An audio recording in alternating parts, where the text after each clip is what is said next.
Before I start this, I'd just like to preface by noting that I am just some 20-year-old white woman in a room, and these are just my experiences with this subject. They do not apply to everyone, and what works for me, I don't know, may not work for somebody else. So what do I know? But as for my experiences with loneliness and more, well, I think we can all agree that loneliness is something sort of everywhere. Maybe not in the sense that it's plastered in your face like some 5-minute advertisement, but more just something you can feel invisibly in a lot of us. And I was one of those people you could have probably felt some of the loneliness in. It started way back in school, as a matter of fact.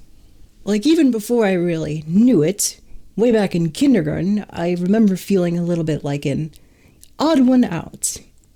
Excuse the dumb joke, by the way, but back to the point. I may not have known I felt lonely, but I could certainly feel a little bit of it. I wanted to be more well-liked, more accepted, more of somebody you'd want to hang out with. Just somebody valued, but I wasn't really getting that. Like, sometimes I didn't have people to talk to, and people I could talk to weren't really the type I should talk to, if that makes sense. And that all came to a big boiling point at 8th grade. On top of a myriad of many problems I was accumulating around the time. 8th grade is when you are 13 and, well, an 8th grader. You're dealing with teen hormones rushing into your body like, I don't know, some sort of raid or whatnot. You don't really know how to deal with it, and you want to be something more than what you are. You want to be somebody, like I mentioned, well-liked and accepted. And you'll do a lot of dumb shit to get there. That's at least how it was for me. And I remember all the nights I'd spend literally praying to God that I just wish I was popular. I just wish I was liked. I just wish I was accepted. And believe it or not, that actually came true in a way. How I remember it starting off was basically sitting next to this, at the time, pretty obnoxious girl. I don't remember exactly what caused some sort of conflict, but I just remember her yelling at my ass. And I'm not really the type of kid, especially back then, who really said much, or at all, really. So all it was just her yelling at me and me just taking it. Even if I definitely wanted to tell her ass off, but I didn't need to, amazingly. Because somebody else stood up for me. And this was another girl, who I will name Key. I don't remember exactly what Key said, but she definitely stood up for me. Got the other girl to back off. And I really appreciated that. And unbeknownst to me, Key actually had a friend group. A very cool friend group at that. And even more amazingly is that at the end of every school day at science class, I actually found myself sitting at the table with all of them. Like I was a part of the group, and honestly, it was amazing. It still is when I think about it, too. So what's the problem? Well, it's not them. From kindergarten to 8th grade, loneliness boiled up slowly but simmeringly. Years upon years of always just being somebody people overlooked, people never went to, and people never really checked on or seemed to care about. If anything, used for the butt of the joke often. 9 whole years of feeling left out and not even a part of any sort of group, like I didn't even belong. Resentment boiled in my heart at times, and I admit sometimes I was afraid of some of the things I thought, with how much it boiled within me. It all came to a prayer one night, and here I sat. I had everything I asked for, everything I could have wanted for all those 9 years, all in front of me, just here, including having somebody stand up for me just like that. This was too perfect to lose, especially for a 13-year-old like myself. Because if there was anything in my mind, the one thought was, okay, you need to say thank you. You need to show them how much you love them. You need to be a part of them, but you have to make this perfect. You cannot screw this up at all. Like, the pressure was on. From people I admired to somebody I even liked in a little bit of a romantic sense. I liked one of the girls. If there was ever pressure to get something right and at least impress them, that would have been it. It. For a 13-year-old girl who didn't really know herself or like herself that much, going through a myriad upon myriad of problems, who had everything she wanted right there and then, but not the tools within herself to really take care and appreciate it, nor really express it. And what did she do when she had those problems? She didn't try to build herself up or encourage herself. She didn't take care of her well-being.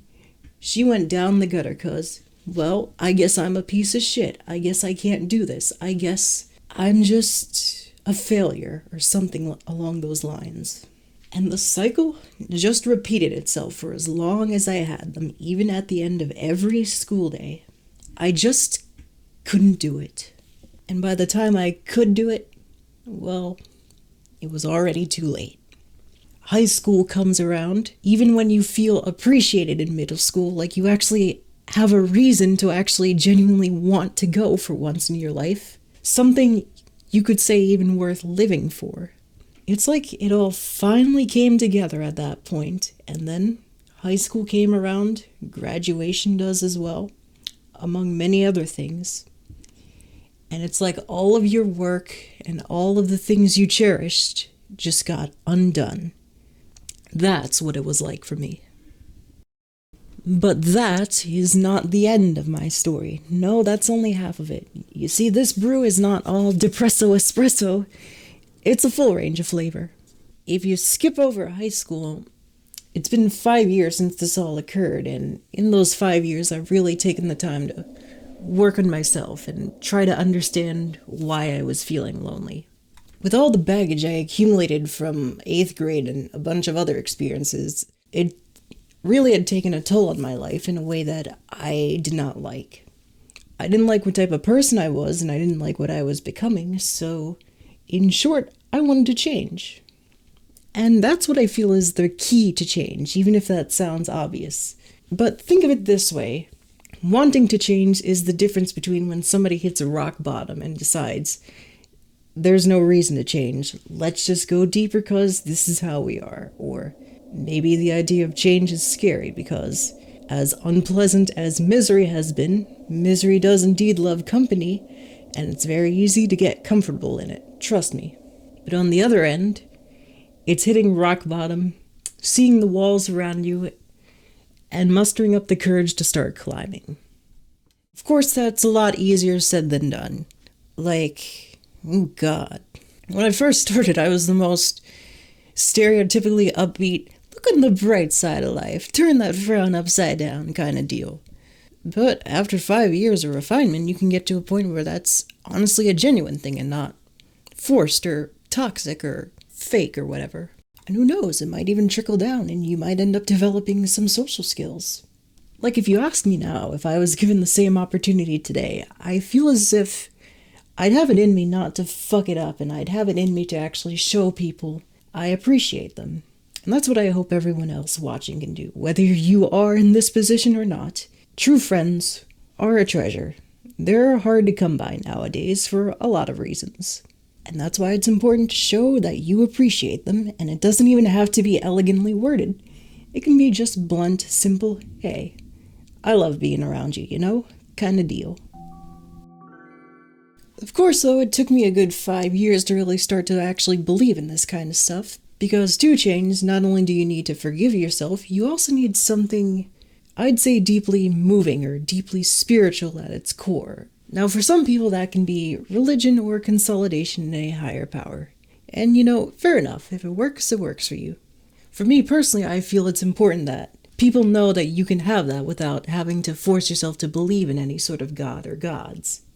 And for me, what I believed in was just the idea of redemption, the idea that somebody can go into their absolute lowest point in life, that somebody can both lose so much of what they love and turn into something they never asked for.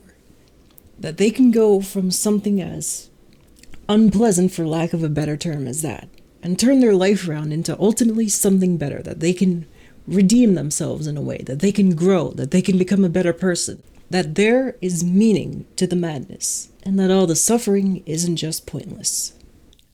I'd say after 5 whole years of having to hold on to that belief and really refine it through practice, I may have said it before, but I'll say it again, I'm just very grateful to at least still be on this earth and be able to tell you the tale, even if I am certainly still working on the best ways to tell you that tale. Something I did not get to mention in this is that over the past years, like especially this year, I've actually felt as if I've not just gotten back to normal life. No. I feel as if I've lived a life that has been better than ever. Like, I'm genuinely happy for the first time, and I don't think even when I wasn't dealing with loneliness I could say that authentically, but, well, I'm definitely smiling way more often and genuinely feeling hopeful and happy with my life. Something else I also didn't get to touch on was, I feel as if in society, men, especially when they're dealing with loneliness, don't get the proper respect, support, or especially understanding that they both should get and need. Like, I don't feel as if this is a particularly gendered experience, as loneliness is a universal experience, but I do feel as if men have just been neglected in this regard. With that said, though, I'm just really glad to be finally talking about the real shit, especially in storytime animation, because when people always mention, why don't you do serious topics? The line has always been something along the lines of, oh, we can't tiptoe around sensitive or semi-serious topics, not even dip our toes in it. Why? Because daddy demonetization will fuck us up if we say words like that. The F word. You know, we can't talk about anything serious just because YouTube's guidelines are just so strict. To which I say, you can't get demonetized if you're not even monetized to begin with.